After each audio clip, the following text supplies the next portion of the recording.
Hello, je vous retrouve aujourd'hui pour une vidéo produit terminé.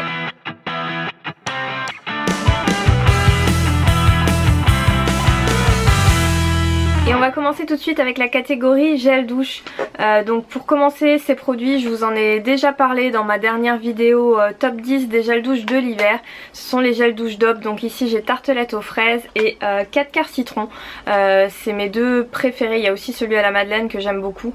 Mais dans cette gamme douceur d'enfance de chez DOP, ce sont mes deux chouchous. Ils sont juste top. Encore des gels douche que vous avez déjà vu sur ma chaîne, ce sont les gels douche Cottage, donc celui à la fleur d'oranger et celui à la cerise noire et pistache.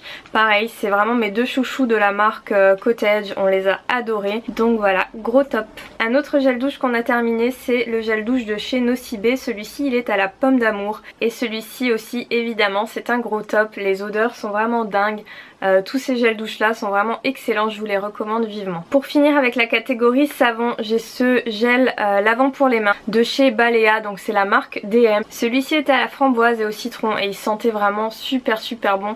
D'ailleurs dès que je retourne chez DM, s'ils l'ont encore, je pense que je le reprendrai et je le prendrai également en gel douche parce qu'il sent vraiment trop bon. J'ai terminé ce gel nettoyant exfoliant Visibly Clear de Neutrogena. Je l'ai vraiment adoré, donc c'est la gamme au pamplemousse rose. Déjà j'adore l'odeur parce que c'est une odeur un peu mentholée comme ça qui va vraiment venir réveiller la peau le matin sous la douche. Donc voilà, j'adore ça, j'hésiterai pas à le racheter, j'en ai déjà un autre en stock d'ailleurs. Mais voilà, c'est vraiment un gros chouchou celui-ci. J'ai aussi terminé cette eau florale, donc c'est une eau de bleuet de la marque Christian Lénard. Vous pouvez la trouver chez Leclerc. C'est les bouteilles en verre comme ça, je sais pas si vous connaissez. Alors l'odeur est super désagréable évidemment, si vous connaissez vous savez de quoi je parle. Mais par contre voilà, j'adore les eaux florales, j'adore l'eau de bleuet, j'adore celle-ci. C'est super agréable à utiliser le matin pour réveiller la peau sur un coton comme ça, c'est vraiment top, c'est frais, ça réveille. C'est un gros top. Ensuite j'ai terminé ces deux produits là de la marque État Pur. Je vous avais déjà fait un article à ce sujet sur le blog. Donc premièrement la gelée fondante exfoliante. J'ai bien aimé, après voilà, sans plus quoi. C'était pas non plus un truc de fou mais elle faisait bien son boulot. Par contre vu le prix je la rachèterai pas parce que je lui ai rien trouvé d'exceptionnel.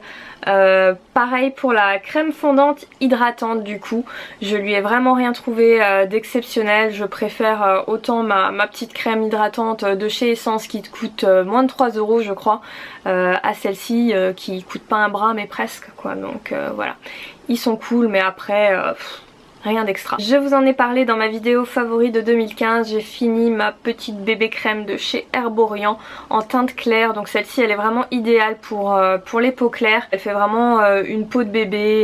Elle camoufle bien les imperfections sans faire effet vraiment plâtre. En fait elle est assez discrète.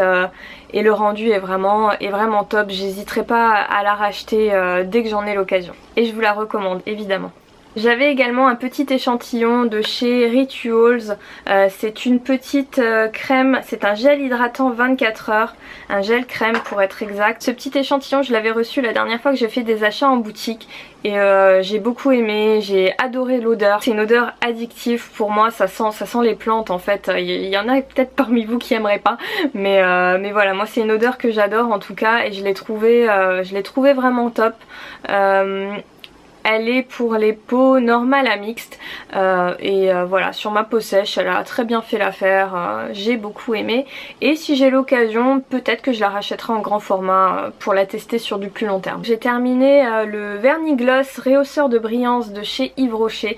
Celui-ci ça doit être le 3e flacon que je vide. C'est un vernis top coat qui donne vraiment beaucoup de brillance aux ongles et c'est pour ça que je l'aime. J'ai jamais trouvé un top coat qui rend les ongles aussi brillant. Après niveau durée dans le temps je trouve qu'il tient pas aussi bien que le top coat Kiko que je vous présentais par exemple récemment, mais voilà, je l'aime beaucoup quand même et il fait partie de mes chouchous. On passe à la catégorie cheveux maintenant et j'ai terminé ce truc là. Alors je pourrais pas vous donner le nom exact, je sais pas trop ce que c'est parce que c'est écrit en allemand dessus. Donc c'est de la marque Schwarzkopf et c'est la gamme Gliss, donc c'est pour les cheveux lisses et brillants, un truc comme ça il me semble. Je sais pas si vous connaissez, il était biphasé en fait, donc fallait le secouer avant de s'en servir. Moi je l'utilisais le matin pour hydrater un peu mes cheveux, donc les matins où je me lavais pas les cheveux justement, pour les hydrater un petit peu et j'ai adoré l'odeur de ce truc. Ouais, ça sent trop bon. Je sais pas si vous connaissez l'odeur de cette gamme, mais en tout cas si vous avez l'occasion, allez la sentir parce que ça sent trop bon. Et je le rachèterai dès que j'en aurai l'occasion parce que j'aime beaucoup ce genre de produit pour hydrater les cheveux. J'ai aussi terminé ce shampoing sec Baptiste, donc celui-ci c'est le blush. Alors je me suis forcée à le terminer parce que j'ai détesté l'odeur, je trouve que ça sent le produit pour les toilettes en fait. Voilà, je sais pas si vous l'avez déjà testé, dites-moi franchement ce que vous en pensez. Baptiste en général, j'adore leur shampoing sec, mais pas cette senteur là.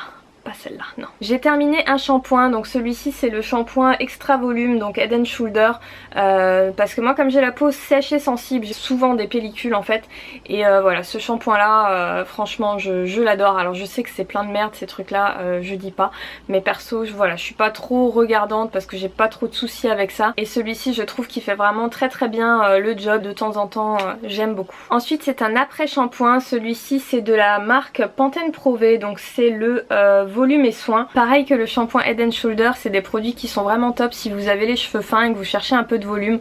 Moi en tout cas sur moi ils font un volume de fou et voilà, j'adore. C'est des produits que j'hésiterai pas à racheter parce qu'en plus ils sont pas super chers, donc voilà. Encore un produit cracra vous allez dire, je pense notamment à ma copine Milly qui n'utilise pas de silicone sur ses cheveux, mais voilà, moi en fait ce qu'il y a c'est que j'ai pas mal de stock à finir avant de penser vraiment à me mettre dans une routine anti-silicone, donc je préfère d'abord vider mes placards. Et donc là c'est le soin de chez Aussie, je l'ai adoré, il a une odeur addictive aussi celui-ci, et j'ai très envie de le racheter. Heureusement j'ai 2-3 encore petits échantillons parce que voilà, même si je sais qu'il y a des trucs pas cool dedans, franchement j'arrive pas à m'en passer de celui-ci. Il rend vraiment les cheveux plus faciles à dompter pour moi. Je l'applique sur les longueurs uniquement et pas en racines. Il me fait pas du tout régresser les cheveux. Sur moi en tout cas je trouve qu'il marche vraiment bien, et voilà, je suis tentée de le racheter. Voilà, cette vidéo est déjà terminée. J'ai l'impression que j'avais pas grand chose à vous montrer en fait, mais je crois que j'ai été assez rapide, donc ça va. Si vous avez déjà testé ces produits, n'hésitez pas à me dire ce que vous en avez pensé en commentaire. En attendant, moi je vous fais plein de gros bisous et je vous dis à la prochaine. Bye bye.